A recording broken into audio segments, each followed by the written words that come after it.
Okay, I sent you Sweet Caroline and promised you a video. It's the first video I've ever done of how to jazz it up, make it sound a little more interesting with bass runs.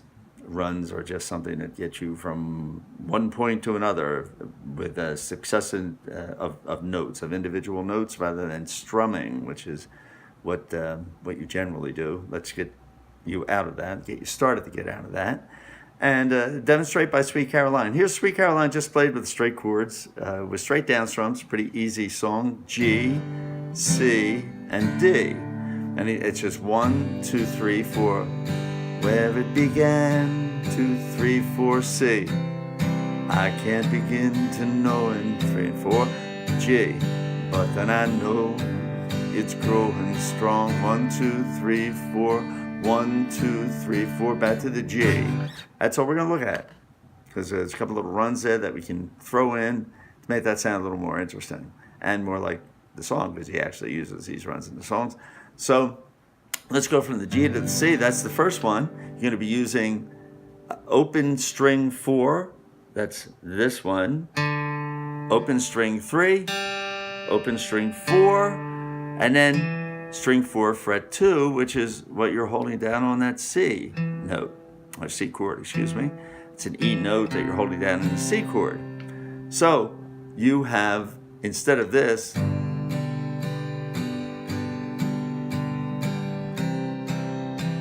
instead of that, you now replace that second group of 1, 2, 3, 4s with string 4 open, string 3 open, string 4 open, and then string 4 fret 2, and end on that C chord. So it would sound like this. Where it began, I can't, etc. I can't begin to know. And then you go back up to the G, but then I know it's growing strong, 1, 2, 3, 4. And then instead of the next strum, 1, 2, 3, 4, you hit string 4 open, string 5 open, string 6 open. What could be easier? Then string 6 fret 2, and then you close by ending on the G note of the G chord, which makes logical sense, it should, to you. And now that, whereas you strummed everything before, now sounds something like this. Where it began,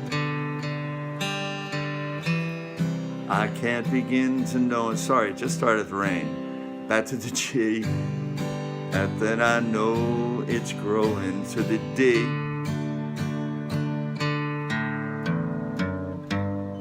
But etc., etc. And you just practice that. You've got no fingering to do except for this coming down on string 4 fret 2. That first run is just 4 open, 3 open, 4 open, 4 fret 2, and a C chord. And the second run is you're on the D chord, your beloved chord, and instead of strumming the second time, the second series of strums, you substitute with 4 notes, which are string 4 open, string 5 open, string 6 open, string 6 fret 2, and string 6 fret 3, and a G chord strum.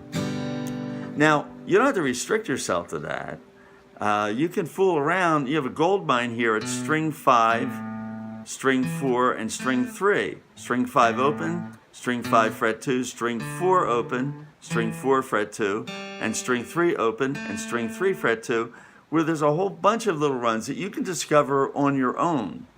Let's take an example just to show you. When you go from the C to the G, you'll notice I didn't do anything. I just strummed. That doesn't mean that I had to. There's a whole bunch of runs that you can throw in there, and they basically all concern, or not all, you can come up with all kinds of runs, but some easy pickings for you are at string 5 open, string 5 fret 2, string 4 open, string 4 fret 2, and string 6 open and string 6 fret 2. So let's say you're on the C chord. You just got to where it began. I can't begin to know. And now you want to get back to the G. You can go. What did I do there? I hit string 5 open, string 5 fret 2. I hammered on that. You can hit it as individual notes. Individual notes would be, hammer would be, and now I have, and spring became the summer, who'd have believed, etc. But I could do that in string 6 as well. I could go,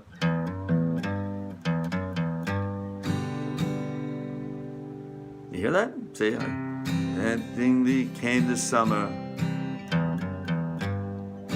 How about going down to string 4?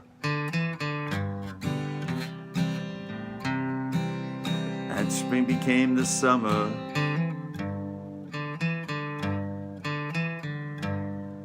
Who'd have believed you'd come along? Now what did I do there? On that D run, I went up string 5 open, string 5 fret 2, string 6 open, string 6 fret 2, and then finished with that. Or something like that. I think that's what I did, because they're just right there. And the more you hack around with that, the more you get the feel of getting the right number of notes in the right space.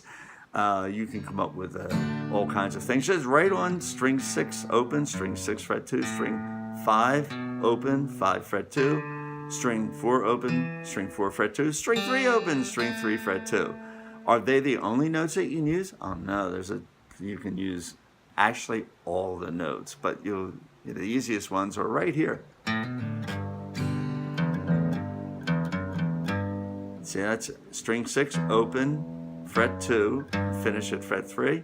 But I could finish string 6 open, string 6 fret 2, string 5 open, and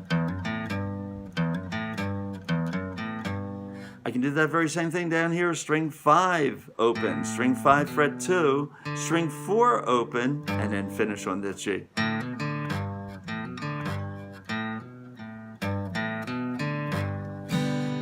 I can do the same thing at string 4, but you're getting farther from the destination note. You're starting to stray a little too far, but it's still, you can pull it off.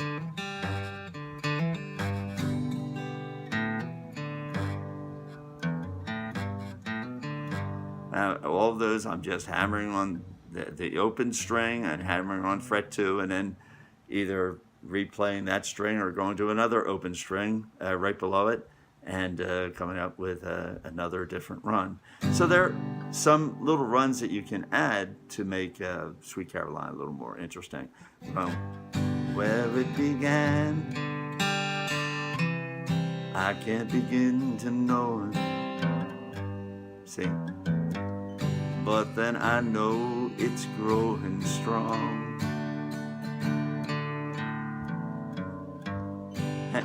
So there you are. I hope you enjoy that play, and I'll see you guys in the fall, in October, and I'll send you some more of these. If you send me some feedback on what else you need on that, or what else you'd like to see, be happy to make a little video like this and send it to you if it's working for you. So keep playing, have a good time, have a good summer, and see you soon.